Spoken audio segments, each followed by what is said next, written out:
उसने झटके से पीछे मुड़कर देखा। अंधेरे से धीरे धीरे एक आकृति उभरी। तभी उसने देखा कि वो कोई और नहीं, गांव का पुरोहित और अंबिका के पिता सोमदत्त थे। उसके चेहरे पर एक साधारण सी मुस्कान थी, लेकिन आंखों में अजीब चमक थी। ऐसी चमक मानो किसी और की परछाई उसके भीतर से झांक रही हो। उसने कठोर शब्द में कहा, अंबिका बेटी, चलो मेरे साथ। जमीन पर गिरी हुई अंबिका को धीरे धीरे होश आने लगा।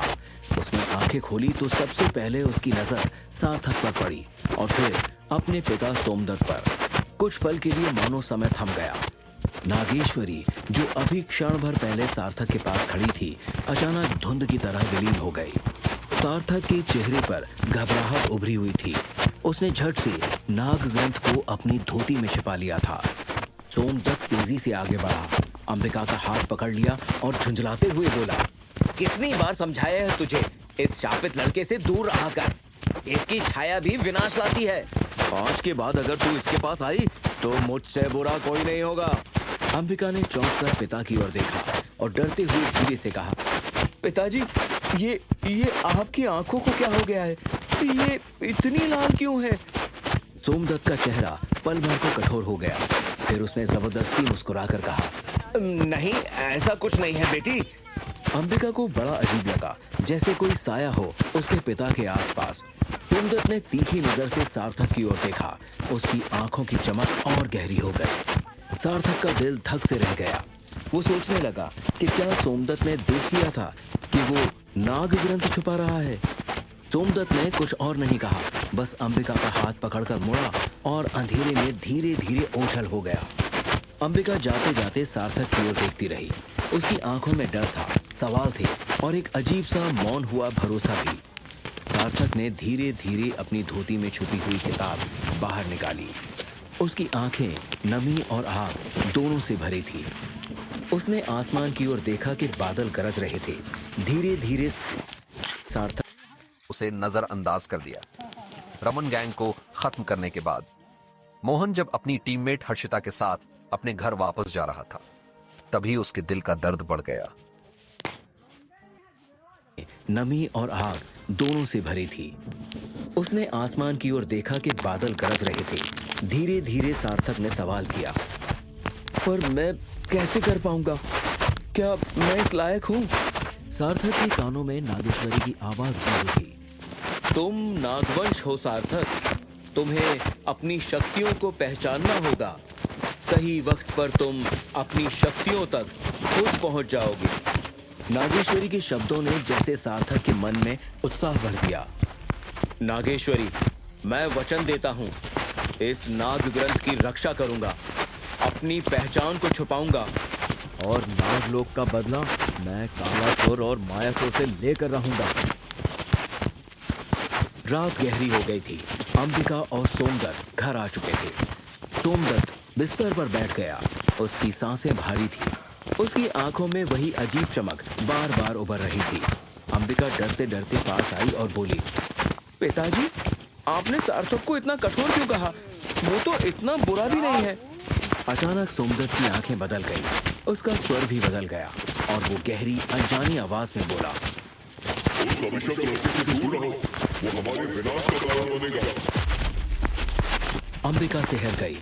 उसने महसूस किया कि ये आवाज उसके पिता की नहीं है, मानो कोई और उनके भीतर से बोल रहा हो। कुछ ही पल बाद सोमदत्त की आंखें फिर सामान्य हो गई। वो थका हुआ सा दिखा और बोला, बेटी, मुझसे तुम क्या कह रही थी? मेरा सिर बहुत भारी है। अंबिका हैरान थी। उसे समझ नहीं आ रहा था कि कुछ क्षण पहले जो बोला वो उसके पिता थे या कोई और। उसने आकाश की ओर देखा और मन ही मन कहा, कुछ तो छुपा है। मेरे पिता पर शायद किसी छाया ने वश कर लिया है और इसका रहस्य सार्थक से जुड़ा है। अगले दिन गांव की गलियों में अचानक नगाड़े बज उठते हैं। ढोल नगाड़ों की गूंज के बीच एक आवाज आसमान में फैलती है, सुनो सुनो सुनो, जिन घरों के बच्चों की उम्र 17 से 20 वर्ष है, वो सब अपने बालकों को 1 घंटे के भीतर महादेव मंदिर के सामने ले आए। स्वयं आचार्य रुद्र शंकर आए हैं, जो बच्चों को शिक्षा नियम के अनुसार गुरुकुल ले जाएंगे। हर घर में हलचल मच जाती है। माएं बच्चों को नहलाने लगती हैं, उन्हें साफ कपड़े पहनाते हैं। बाप बच्चों को समझाने लगते हैं कि सूर्यधाम गुरुकुल कोई आम गुरुकुल नहीं है, बल्कि जो बच्चा इसमें जाता है उसका जीवन संवर जाता है। शाम तक महादेव मंदिर के आंगन में विशाल भीड़ जमा हो जाती है। सफेद वस्त्रों में लंबी झकाझक दाढ़ी, मस्तक पर तिलक और आंखों में एक अलौकिक सी चमक लिए एक वृद्ध पुरुष धीरे धीरे आगे बढ़ते हैं। वो है आचार्य रुद्र शंकर। भीड़ अपने आप दो भागों में बंट जाती है। बच्चे भय और श्रद्धा से उनके चरणों को निहारते हैं। बड़ों की आंखों में आदर और थोड़ी आशंका दोनों झलक पड़ती है। गांव का मुखिया झुककर कहता है, प्रणाम आचार्य, आज आपके आने से हमारा गांव धन्य हो गया। आचार्य हल्की मुस्कान के साथ कहते हैं, धन्य तो तब होगा जब यहाँ के बालक अपनी क्षमता पहचाने और धर्म की राह पर चलें। आचार्य एक एक बालक के सामने जाते हैं, किसी के माथे पर हाथ रखते हैं, किसी की आंखों में देखते हैं। हर बच्चे का दिल धड़क रहा है। सबके मन में बस यही सवाल है कि कौन चुना जाएगा और कौन छूट जाएगा। भीड़ के बीच अंबिका भी खड़ी है, जो अपने पिता पुजारी सोमदत्त के साथ है, पर उसकी आंखें सार्थक को ढूंढ रही हैं।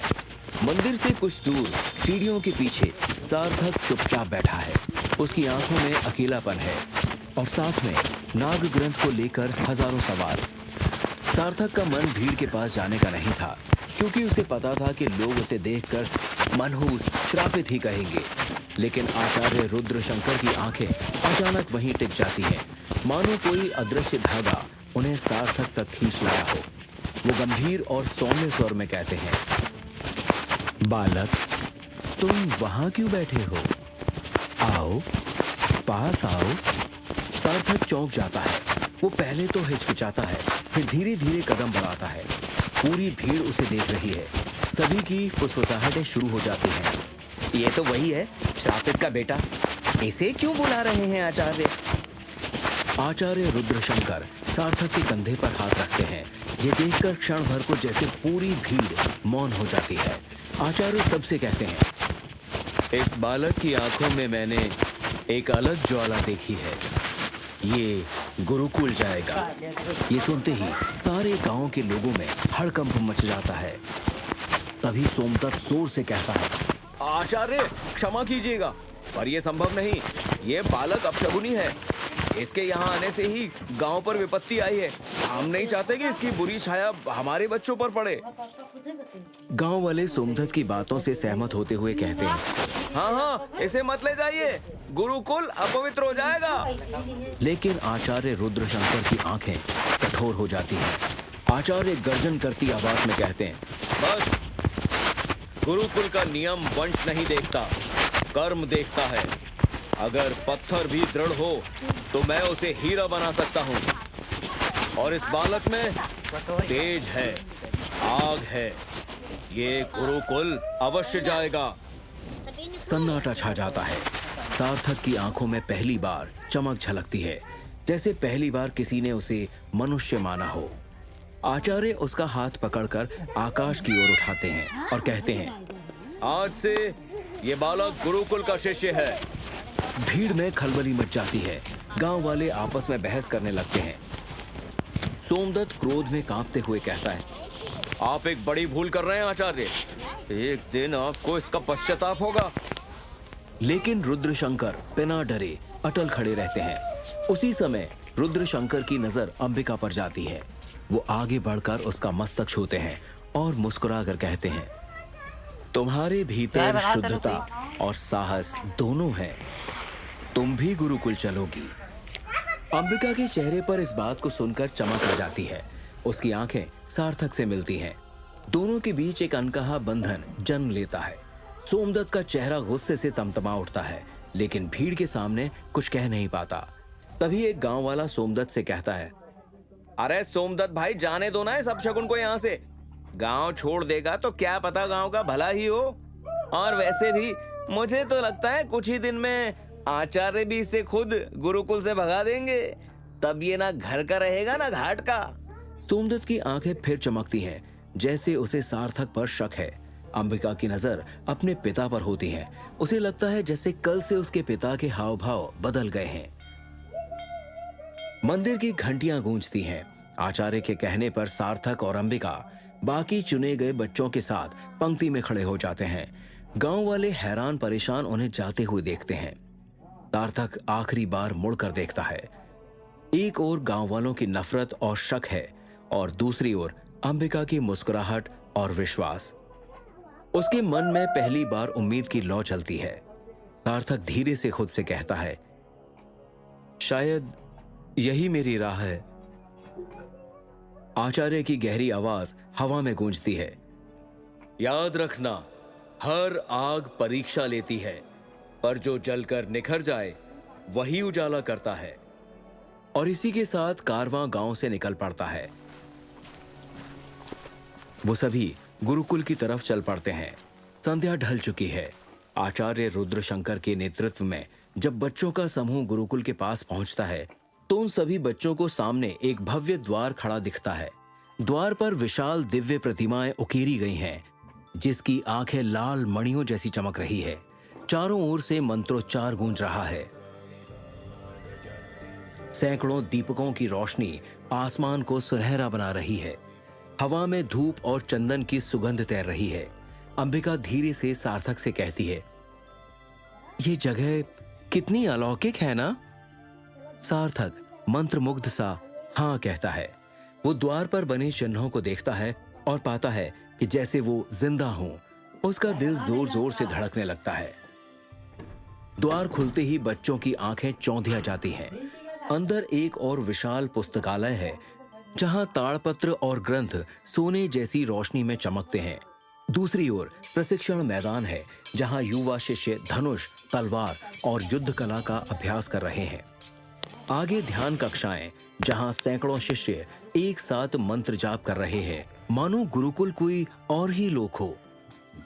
आचार्य रुद्रशंकर गंभीर आवाज में सभी बच्चों से कहते हैं, यहाँ पर हर सांस में तपस्या है, हर क्षण परीक्षा है और हर शिष्य भविष्य का दीपक। सार्थक चारों ओर देखता है, लेकिन उसे कुछ ऐसा दिखता है जो और किसी को नहीं दिख रहा। दीवारों और स्तंभों पर हल्की चमक उभरती है। वहां प्राचीन नाग प्रतीक खुदे हुए हैं और उनकी आंखों में रहस्यमयी रोशनी फन उठाए हुए मानो कुछ कहना चाहते हों। सार्थक आंखें मलता है।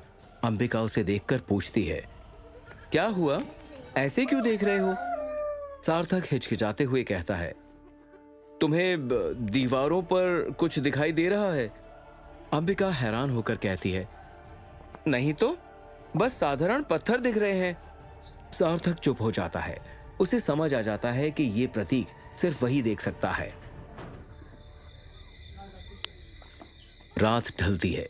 सभी शिष्य अपने अपने कमरों में जाते हैं। सार्थक को एक छोटा सा पर सुंदर कक्ष मिलता है। लकड़ी का पलंग, दीवार पर दीपक और खिड़की से आती ठंडी हवा। वो बिस्तर पर बैठता है और दिन भर की घटनाएं याद करता है। उसके कानों में अब भी गांव वालों की बातें गूंज रही है, लेकिन दिल में आचार्य की आवाज भी कि इस बालक में तेज है। सार्थक थोड़ी राहत की सांस लेता है और दीपक बुझाकर लेट जाता है। आधी रात में खिड़की से काली हवा का झोंका अंदर आता है। सार्थक नींद में करवट लेता है। तभी उसे महसूस होता है कमरे में कोई और मौजूद है। वो आंखें खोलता है तो देखता है कि उसके सामने एक काली छाया खड़ी है। उसकी आकृति धुंधली है, पर आंखों में जैसे अंगार जल रहे हों। सार्थक घबराकर उठते हुए कहता है, कौन है? आखिर कौन है ये काली छाया? क्या सार्थक की